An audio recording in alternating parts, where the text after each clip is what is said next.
Hello everyone, welcome to our channel let us be professional. आपका एक बार फिर हमारे चैनल पे स्वागत है। आज इस वीडियो में आपके लिए लेके आए हैं आपकी स्टोरी बुक हनी ड्यू के चैप्टर फर्स्ट की एक्सप्लेनेशन। हनी ड्यू आपकी स्टोरी बुक है। इसमें जो चैप्टर फर्स्ट है, it is the best Christmas present in the world. दुनिया का सबसे अच्छा, सबसे सुनहरा क्रिसमस का तोहफा, ये चैप्टर है।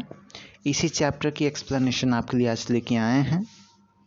तो आइए बिना किसी देरी के अपने चैप्टर की तरफ चलते हैं।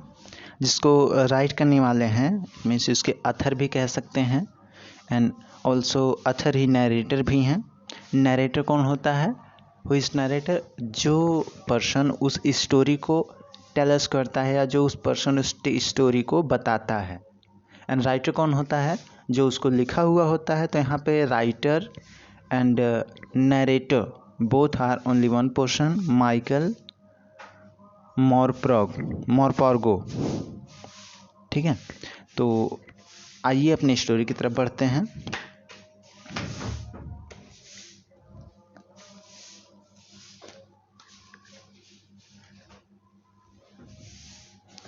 स्टार्टिंग में बताता है जो राइटर रहते हैं, इन्हें एक कबाड़ी की दुकान पर से एक पुरानी टेबल मिलती है जिसकी स्थिति काफ़ी ख़राब होती है। इट मीन्स वो काफ़ी डैमेज हो चुका होता है, लेकिन यह उसे ख़रीद लेते क्योंकि फर्स्ट थिंग ये इन्हें काफ़ी दिनों से इसकी तलाश भी थी और इन्हें ऐसा लगता है कि इन्हें मेंटेन भी कर सकते हैं। इट मीन्स सही करके बना सकते हैं। तो और ये चीज़ें होती क्रिसमस के एक दिन पहले। तो राइटर क्या करते हैं, उसे ख़रीद के लेके आते हैं और इस पर एक दिन पहले ही काम करना शुरू कर देते हैं। राइटर तो घर पे लेके आने के बाद तो ये उसमें कई सारी दराजें होती हैं, घरों पे होते हैं, ड्रावर जिसे कहते हैं, अलग अलग लॉकर की जैसी बनी होती हैं जिसमें सामान रखे जाते हैं। तो ऐसे उसमें भी ढेर सारी ड्रावर बनी हुई थी, दराजें बनी थी। अब लेकिन वो जो मेज़ था, जो टेबल थी, इतनी बुरी तरह से जल चुकी थी आग में और उस पर पानी भी बहुत बुरी तरह से डाला गया था। इट मीन्स वो काफ़ी जो है डैमेज हो चुका था। लेकिन अब उन्होंने उसको देखा, वन बाय वन उसके सारे पोर्शन, सारे पार्ट अलग करने शुरू कर दिए, जो जितने उन्हें दराजें मिलती थी या जितने भी चीज़ें थी। लेकिन उन्होंने क्या देखा, उसमें एक जगह क्या था, एक सीक्रेट ड्रावर बना हुआ था। इट मीन्स जिसे रहस्यमयी दरवाज़ा आप कह सकते हैं, सीक्रेट ड्रावर था। अब और जबकि लेते टाइम जब ये उसे ख़रीद रहे थे तो जहाँ से ख़रीदे थे, जिस कबाड़ी की दुकान से, तो उस दुकान वाले ने भी नहीं बताया हुआ था कि यह 19th सेंचुरी की है रोल टॉप डेस्क। कौन सी सेंचुरी की? 19th सेंचुरी मीन्स शताब्दी, 19वीं शताब्दी की है। और तो ये लेके आए थे। अब उसमें एक ड्रावर इन्हें ऐसा मिला था जो कि काफ़ी सीक्रेट में था और इन्हें राइटर को उस ड्रावर को ओपन करने के लिए काफ़ी मेहनत करनी पड़ी, तब जाके वह ओपन हुआ था। अब ओपन होने के बाद उन्हें एक ऐसी चीज़ मिलती है जिसके बेसिस पे पूरी कहानी बन गई है। उन्हें एक चिट्ठी मिलती है, पत्र, जो कि आगे किसका हम बताते हैं, जिस पे लिखा हुआ होता है 25 जनवरी 1915 को प्राप्त जिम का अंतिम पत्र। अब जिम कौन है? बॉडी बनाने वाला जिम नहीं है ये। This is gym, a person who is joint military, जो कि आर्मी में रहता है। जिम मैकफर्सन इनका नाम रहता है और इनकी वाइफ जो रहती हैं कोनी मैकफर्सन, ये जिम मैकफर्सन की वाइफ रहती है कोनी मैकफर्सन। इनको पत्र मिला हुआ रहता है, जिम ने लिखा हुआ रहता है और उन्होंने उस पत्र पे एक चीज़ को एक्सप्लेनेशन किया हुआ होता है कि आज, it means 25 of December, it means Christmas day के दिन ऐसा इंसिडेंट हुआ था, कुछ उसके साथ इतना अजीब हुआ था जिसको उसने इस पत्र में लिखा था। तो वही पत्र इनको मिलता है। अब एक टिन के डिब्बे में रहता है। टिन का डिब्बा ओपन करने के बाद अंदर पत्र मिलता है, लिफाफा, जिस पे वो डेट लिखी रहती है और ये लिखी रहती है, जो जिम मैकफर्सन था उन्होंने जिस एड्रेस पे भेजा था वो एड्रेस लिखा था। एड्रेस इस पे लिखा हुआ था, पहले लिखा था नेम, जिस पे लिखा था मिसेस जिम मैकफर्सन, ठीक है, यानी श्रीमती जिम मैकफर्सन। और एड्रेस उस पर लिखा था 12 कॉपर बीच ब्रिडपोर्ट, यानी ये उनका एड्रेस था 12 कॉपर बीच ब्रिडपोर्ट। और उस पर डेट लिखी हुई थी 26 दिसंबर 1941, यानी 25 को क्रिसमस के डेट ये इवेंट हुआ, ये इंसिडेंट हुआ था। और उन्होंने 26 को 25 की ही नाइट में एप्लीकेशन लिखा, चिट्ठी लिखी और 26 को इनके पास पहुंच गया वो। ठीक है, अब इतना होने के बाद अब चलते हैं आगे।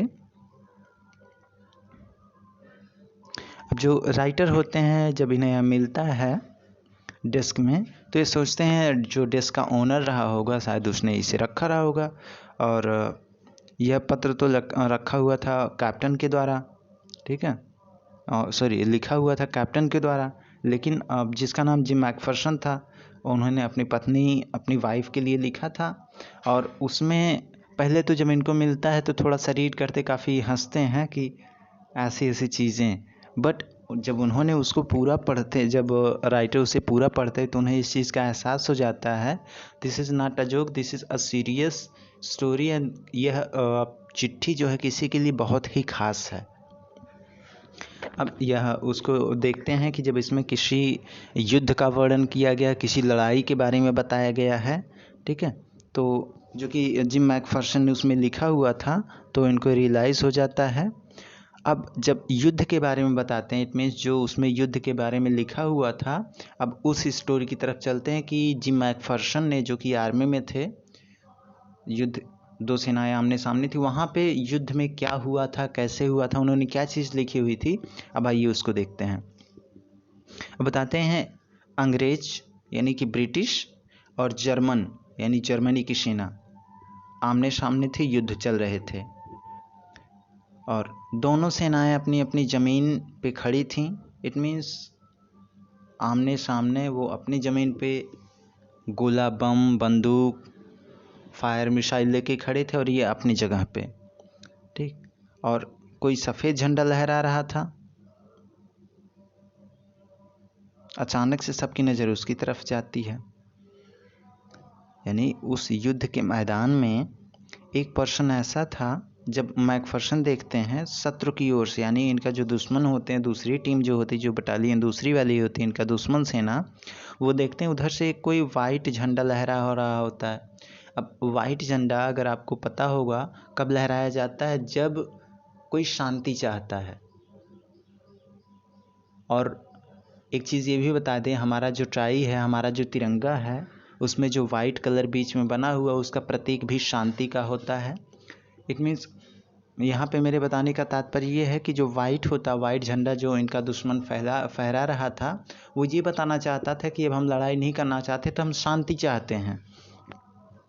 अब इसको जब लोग देखते हैं तो फिर वो लोग एक दूसरे को क्रिसमस की बधाइयाँ देते हैं कि क्रिसमस की बधाइयाँ हों, तो ये लोग भी कहते हैं आपको भी बधाई, ठीक। अब अंग्रेज़ों ने समझा कि बात तो शायद ख़त्म हो गई, लेकिन अभी ख़त्म नहीं हुई थी। इसको देख करके थोड़ा सा अजीब ये लग रहा था कि शायद हो सकता है इनकी कोई दुश्मन सेना की चाल हो कि झंडा फहरा के हमको डाइवर्ट करें, उसके बाद अटैक कर दें, लेकिन इनको बिलीफ नहीं होता है। लेकिन फिर भी धीरे धीरे उनको यकीन इसलिए हो जाता है कि जब जो जर्मन सेना थी, वो चूँकि आर्मी वगैरह में क्या होता है, मीट और वो ड्रिंकिंग वगैरह करना उन लोग के लिए कॉमन होता है, तो वो लोग जो है अपने जो मीट यानी कि खाने के लिए जो चीज़ें रहती हैं और जो ड्रिंकिंग से संबंधित जो भी चीज़ें उनके पास रहती है, वो जो सामने वाली सेना होती है उसके लिए, इट मीन्स ब्रिटिश सेना के लिए भी लेके आते हैं और शेयर करने की कोशिश करते हैं। तो जो ऑफिसर्स होते हैं उनके, जर्मन के ऑफिसर्स और ये ब्रिटिश के ऑफिसर थे जिम मैकफर्सन, ठीक है। तो ये जो है आपस में पहले आते हैं, हाथ मिलाते हैं, हाथ मिलाने के बाद, और उनका जो अफसर था डसेल्डॉर्फ, वहाँ का निवासी था, रहने वाला था। जो जर्मन का ऑफिसर था वो डसेल्डॉर्फ का रहने वाला था। और वो पहले बता रहे एक ऑर्केस्ट्रा में एक सेलो होता है, सेलो इट मीन्स एक इंस्ट्रूमेंट डिवाइस होती है, कि इंस्ट्रूमेंट होता है, म्यूज़िकल इंस्ट्रूमेंट होता है, इसको बजाया करता था। आप जानते होंगे, अगर जैसे कैशियो होता है, हारमोनियम होता है, तबला होता है, तो इसी टाइप का जो हारमोनियम टाइप का एक इंस्ट्रूमेंट होता है जिसे वो बजाया करता है, मॉडर्न होता है ये, तो वहाँ पे बजाया करता था। और उसने अपना नाम हंस वोल्फ बताया, उस अधिकारी ने अपना नाम हंस वोल्फ बताया। अब उसके बाद मैकफर्सन भी अपना इंट्रोडक्शन देते हैं कि बताते हैं कि मैं पहले एक विद्यालय में टीचर के तौर पे वर्क किया करता था। ठीक, अब क्या होता है, अब दोनों सेना को एहसास हो चुका होता है कि नहीं यह शांति चाहते हैं, तो वह अब आपस में सारी चीज़ों को शेयर करने की कोशिश करते हैं। तो अब जब ये बताते हैं कि दोनों जो चीफ थे, जो दोनों बड़े ऑफिसर थे, जब आमने सामने होते सारी चीज़ें बताते, एक ने बताया कि मैं यहाँ का रहने वाला हूँ और मैं पहले ये बजाता था, दूसरा बताता कि नहीं मैं पहले एक विद्यालय में टीचर हुआ करता था। तो अब ये चीज़ें बातें होती रहती हैं। अब जो ये होते हैं जर्मन ऑफिसर, वो बताते हैं कि मैं जो है कई लोगों को जानता हूँ, जबकि वह इंग्लैंड कभी आया ही नहीं होता जर्मन का ऑफिसर, लेकिन उसे अंग्रेज़ी आती थी फ्रीली, उसे काफ़ी अच्छी अंग्रेज़ी आती थी। और उसका जो फेमस राइटर था वो थॉमस हार्डी थे। थॉमस हार्डी एक राइटर थे जो कि ब्रिटिश के थे, ब्रिटेन के, और उनकी जो बुक थी far from the madding crowd, ये उनकी फेवरेट बुक थी जिसको वो पढ़ा करते थे। अब उन्होंने उस किताब में जो ये डोरसेट थे उसके बारे में सब कुछ जाना था, इसीलिए वो बताते हैं कि मैंने डोरसेट को मैं जानता हूँ। अब जिम मैकफर्सन जो होते हैं ये थोड़ा हंसते हैं और हंस वोल्फ से क्रिसमस का केक बांटने के लिए कहते हैं। इट मीन्स जो मैकफर्सन के पास जो केक होता है उसे एक वर्ड कहा जाता है मार्जिपेन। मार्जिपेन केक को भी कहा जाता है। तो जो ये मैकफर्सन होते ये केक को शेयर करने के लिए कहते हैं अपने केक को, जो इनकी वाइफ यानी जिम मैकफर्सन की वाइफ जो होती कोनी मैकफर्सन या मिसेज मैकफर्सन, ये बना के भेजी रहती हैं मैकफर्सन के पास, तो इसे शेयर करने के लिए कहते हैं। तो जो जर्मन ऑफिसर होता है हंस वोल्फ, ये दोनों मिल के उसको शेयर करते हैं और उस केक को खाते हैं। और वो जो हंस वोल्फ होता है वो बताता है कि आज से पहले मैंने इतना अच्छा केक नहीं खाया था। इट मीन्स केक काफ़ी अच्छा था। अब इसके बाद क्या होता है, अब शुरू होता है फुटबॉल का मैच। क्या होता है, अब जब दोनों सेना आपस में ठीक ठाक बातचीत करने लगी थी, खाना शेयर करने लगी थी, तभी एक कोई ऑफिसर जो होता है उनका एक सिपाही फुटबॉल लेके आता है और सैनिक खेलना शुरू कर देते हैं। सारे लोग तालियां भी बजाते हैं और कंटिन्यू गेम चलता रहता है। अब देखिए युद्ध के स्थान पे क्या हो रहा है, फुटबॉल मैच हो रहा है, जो कि एक नई चीज़ है, एक अलग चीज़ है। ठीक, ये चीज़ अभी होती है। इसके बाद फिर क्या होता है, फुटबॉल का मैच होने के बाद अब तो और कॉन्फिडेंस आ गया लोगों में। कॉन्फिडेंस किस चीज़ का, नहीं, अब तो ये हमारे एज अ फ्रेंड होते जा रहे हैं। अब क्या होता है, मैच खेलने के बाद सारे लोग खाना पीना खाते हैं। अब खाना पीना खाने के बाद अपनी अपनी टीम में जाने का समय आ गया था। अब हंस जो होते हैं, हंस वोल्फ जो होते हैं, मैकफर्सन से सल्यूट करते हैं और बिना मन के चले जाते हैं। और रातों में अपनी अपनी बटालियन में जाने के बाद जर्मन की ओर से ऑफिसर्स उनके गाना गाते हैं और इसका रिस्पॉन्स करने के लिए भी जो ब्रिटेन सिपाही होते हैं यानी मैकफर्सन की टीम, ये भी गाना गाते हैं। और उसके बाद सारे लोग शांत हो जाते हैं। अब जब सब कुछ सही हो जाता है, शांत हो जाता है, अब मैकफर्सन जो है वह पत्र लिखना शुरू करते हैं, जिसमें ये बताते हैं, ये स्टोरी पूरी इसी पत्र में लिखी थी जो अभी इन्होंने रात में लिखा। अब ये क्या बताते हैं मैकफर्सन इस चिट्ठी के साथ, कि मुझे उम्मीद है कि यह जो युद्ध चल रहा है, लड़ाई चल रही, बहुत ही जल्द समाप्त हो जाएगी, क्योंकि दोनों सेनाएं, जो दोनों आर्मीज़ हैं, दोनों बटालियन हैं, ये दोनों शांति चाहती हैं और इसका मुझे पूरा भरोसा है। फिर क्या होता है, पत्र को पढ़कर लेखक ने उसे अपने लिफाफे में डाल दिया। उन्होंने पत्र लिखा, यहाँ पे आया, घर जल गया, घर जलने के बाद बेच दिया गया। उसमें जो पत्र मिला, यानी उसको राइटर ये इतनी स्टोरी जो है उस चिट्ठी में पढ़ रहा था, पढ़ने के बाद उसने फिर उसको लिफाफे में डाल दिया। अब वो एकदम निश्चित हो गया, श्योर हो गया, और उसे लगा कि यह पत्र जो है मुझे जिस पर्सन का है, जिस पर्सन के लिए आया, उस पर्सन को दे देना चाहिए, because it is important for उस पर्सन के लिए काफ़ी ज़रूरी हो सकता है इतना अच्छा जो लेटर है। अभी क्या करता, जो उस चिट्ठी पे पता लिखा होता उस पते पर जाने के लिए निकल पड़ता अपनी गाड़ी से। उस जब मकान में जाता है तो पता चला वहाँ पे जो श्रीमती मैकफर्सन यानी उसकी वाइफ कोनी मैकफर्सन जी रहती थी, आग लगने की वजह से उस घर में आग लग गई थी, तो वहाँ से अब नहीं रहते हैं और उन्हें जो है बहुत लास्ट टाइम जो है देखा गया था। उसके बाद जो है वह एक नर्सिंग होम में अब रहते हैं। नर्सिंग होम क्या होता है, एक छोटा हॉस्पिटल होता है जहाँ मरीजों की ट्रीटमेंट देखभाल की जाती है। और अभी उनकी उम्र 101 ईयर की हो चुकी थी। किसकी उम्र? श्रीमती मैकफर्सन यानी जो जिम मैकफर्सन की वाइफ थी, जिनका नाम कोनी मैकफर्सन था, उनकी उम्र अब बता रहा 101 ईयर की हो चुकी थी। अब इसके बाद क्या होता है, जो राइटर जो होता है उस नर्सिंग होम में जाता है, उस छोटे हॉस्पिटल में जाता है। दरवाज़ा थोड़ा बंद कर। वहाँ पे जाने के बाद वहाँ की मैट्रन से मिलता है, इट मीन्स जो सिस्टर होती हैं उनसे मुलाकात करता है राइटर। तो वो बताते हैं कि इनकी स्थिति जो है काफ़ी ख़राब है।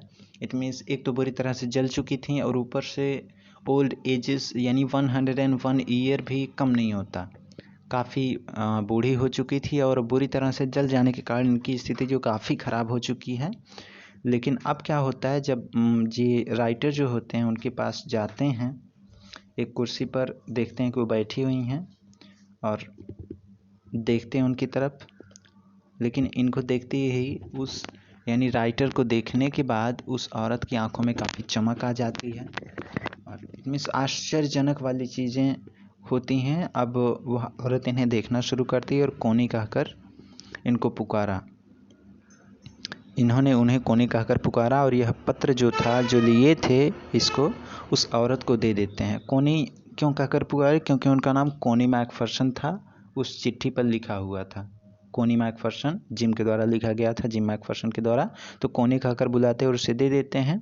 अब जैसे यह पत्र उसे देते हैं, क्योंकि बिकॉज वह कुछ सुन नहीं रही थी, उसने हाथ बढ़ाकर राइटर को पकड़ लेती है और उसकी आंखों में आंसू आ जाते हैं। उसको ऐसा रियलाइज़ होता है, ऐसा लगता है जैसे उसका जिम यानी उसका हस्बैंड वापस आ चुका। बिकॉज ओल्ड एजेस हो चुकी थी, बुरी तरह से जल चुकी थी, तो वो पहचान नहीं पाती। उनको लगता है कि उनका हस्बैंड वापस आ चुका है और यह सोच के रोने लगती हैं ना। उनको लगता है कि जैसे उनके हस्बैंड ने जो वादा किया था, यानी जिम मैकफर्सन ने उनको जो प्रॉमिस किया था कि वह क्रिसमस के डे पे, बिकॉज देखिए 24 को इन्होंने वो रोल टॉप डेस्क खरीदा, उसमें से चिट्ठी मिली। 25 को ये अपनी गाड़ी से निकल आए यह चिट्ठी वापस करने के लिए। तो अब इनकी वाइफ को लगता है, जो 101 ईयर की हैं और पूरी तरह से जली भी हुई थी, ट्रीटमेंट हो रहा था इनका नर्सिंग होम में, तो इन्हें लगता है कि इनका हस्बैंड वापस आ चुका है और उसने अपना प्रॉमिस पूरा किया कि जो उसने कहा था कि मैं क्रिसमस के डे पे लौटूंगा। लेकिन वह नहीं लौटा था, राइटर ही था। लेकिन इनकी वाइफ जो होती हैं बूढ़ी होने की वजह से पहचान नहीं पाते और इतनी खुश हो जाती हैं, अचानक से उनकी आंखों से आंसू भी आने लगते हैं, रोने लगती हैं खुशी की वजह से। और अब ये इनको क्या करती हैं, अपने पास बैठाती हैं राइटर को और उनके गालों को भी चूमती हैं। इट मीन्स उनको अपना हस्बैंड समझती हैं, अपना सब कुछ मानती हैं, उनको अपने पास बैठाती हैं। उनको इतनी खुशी उनके अंदर हो रही होती है कि अपने पास बैठाती हैं और उनसे कुछ बातें भी करती हैं। और उन्हें देख के ऐसा लगता है कि दुनिया की सबसे, जो कहते हैं कि द बेस्ट ना, कि सबसे अच्छी क्रिसमस की भेंट उन्हें मिल गई थी, ऐसा वो खुद भी बताती हैं। लेकिन अब यहाँ पे ये चीज़ है, ऐसा देखने के बाद ऐसा लगता है दुनिया की सबसे अच्छी और सबसे बड़ी प्रेजेंट इनको मिल गई थी क्रिसमस के डे पे, कि इनका हस्बैंड वापस आ गया था। लेकिन रियलिटी ये थी कि हस्बैंड वापस नहीं आया था। लेकिन उनके रियलाइजेशन में यही था कि उनका हस्बैंड वापस आ चुका आज क्रिसमस के डे, जो कि उसने प्रॉमिस किया था कि वह क्रिसमस पे आएगा। इसीलिए इस चैप्टर का नाम भी दिया गया the best Christmas present in the world. ये जो प्रेजेंट है, दो प्रेजेंट है। फर्स्ट तो उनको चिट्ठी उनको वापस मिल जाती, जो कि उनकी काफ़ी करीब हुआ करती थी। उसको वह दिन में 2-3 बार पढ़ा करती थी और उनको यह हमेशा रियलाइज़ होता था कि जो जिम मैकफर्सन हमेशा उनके साथ है। लेकिन अभी उससे भी बड़ी जो इनके पास खुशी होती है वो इस चीज़ की होती है। और उससे बड़ा प्रेजेंट पहला तो ये होता है कि प्रेजेंट की वो उस चिट्ठी को पढ़ा करती थी दिन में 2-3 बार 4 बार, और इस चीज़ का रियलाइज़ करती थी कि जिम मैकफर्सन उनके साथ हैं। और आग में जलने के बाद, इतनी सारी बुरी स्थिति होने के बाद, और बूढ़ी भी हो चुकी थी तब तक, अब जब वो पाती हैं राइटर को तो उन्हें लगता है कि मेरा हस्बैंड जिम मैकफर्सन वापस आ चुका है, और उसको गले लगा लेती हैं, उसके गालों को चूम लेती है और उससे पास में बैठा के कुछ बातें भी करती हैं। इसीलिए राइटर ने कहा कि the best Christmas present in the world यहाँ पे उस औरत के लिए था, कोनी मैकफर्सन के लिए था, कि जो कि उन्हें आज क्रिसमस के डे पे मिला। ये स्टोरी अगर अच्छी लगी तो लाइक कीजिएगा, कमेंट कीजिएगा, और चैनल को अभी तक आपने सब्सक्राइब नहीं किया तो सब्सक्राइब कर दीजिएगा। एंड वन मोर थिंग, अगर कहीं पे भी स्टोरी में प्रॉब्लम लगी है आपको तो आप पुटअप करें, उस स्टोरी को बताने की कोशिश करेंगे। कहीं भी कभी भी समस्या हो तो यू कैन कॉन्टैक्ट और कमेंट इन यूट्यूब और WhatsApp group. I will try to solve your problem. कोशिश करूँगा उसको और अच्छे से बताने की। सो तब तक के लिए thank you, have a nice day. पढ़ते रहिए, रिवाइज करते रहिए, आगे बढ़ते रहिए। Thank you, have a nice day, bye bye.